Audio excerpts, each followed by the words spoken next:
one of the sections in the book, you talk about, I believe the person's name was Lunchbox? Lunch bucket. Lunch bucket, right. Poor old lunch bucket. Since we're talking about work environments, and there's that certain level of camaraderie, you actually talk about the SEAL teams in here, where you just have this, it's like a and I've talked about this before, in the SEAL teams, it's non-stop, hyper verbal abuse, aggression, around the clock, 24 hours a day. You're in a SEAL platoon. Like that's life. Yeah.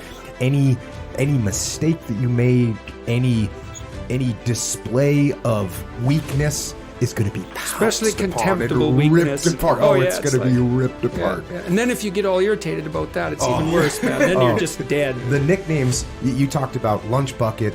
Your nickname was Howdy Doody, and then it got shortened to Howdy, which you better. felt pretty good about. That was better. Yeah, because you went from Howdy Doody, which is kind of that wasn't so good, to Howdy, which is kind of cool, right? As a Western guy, whatever. Right. But the nicknames that are in the SEAL teams, like I can't with good conscience repeat them. I'm sure that's because true. they're just horrible names. Yeah. But there's a camaraderie around that, and there's also as I was reading what you had written about, these guys working on a railway crew. Yeah. There's a test. It's a test. It's a test to see where you're at. That's what right. you're made of. That's right. Can we rely on you? Can you tolerate a little bit of irritation? If the answer to that is no, it's like, well, maybe we don't want you around then, because some irritating things are likely to come down the pipe. Yeah, and it's not just to me it proves if you've got someone that can take it, right? It's not just that they can take some random joking insults. Like they can take it. They can take it. Yeah, that's what you're testing for. It's like, can you take it? Lunch Bucket couldn't, right? Because people would laugh at his lunch bucket and he'd get all upset. It's like, well, you have a stupid lunch bucket. It's like, your mom packed it. How about you laugh at yourself? Yeah, my mom packed this. I know it's kind of stupid. That would have been the end of it. He would have just had to say that. Yeah. It's like, but I didn't want to hurt her feelings. It's like, oh, okay, fine. You got your stupid lunch bucket. But no, he couldn't handle that.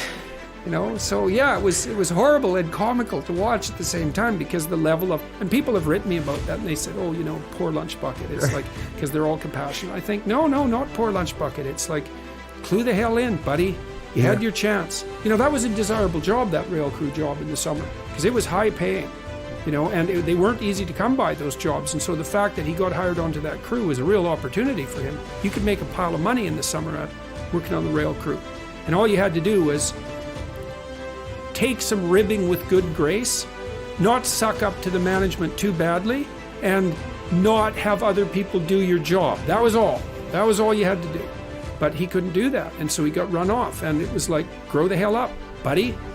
These guys, when 100 people are teasing you, then probably they're not wrong. Yeah, when you are getting teased like that as well, when you stop reacting, it's no longer fun. Yeah. Yeah. Well, it also gives you an opportunity to tease back. It's like, because you can show your wit. And one of the things that working class guys in particular, which is one of the things I really loved about working class jobs, is that they're always looking for some humor.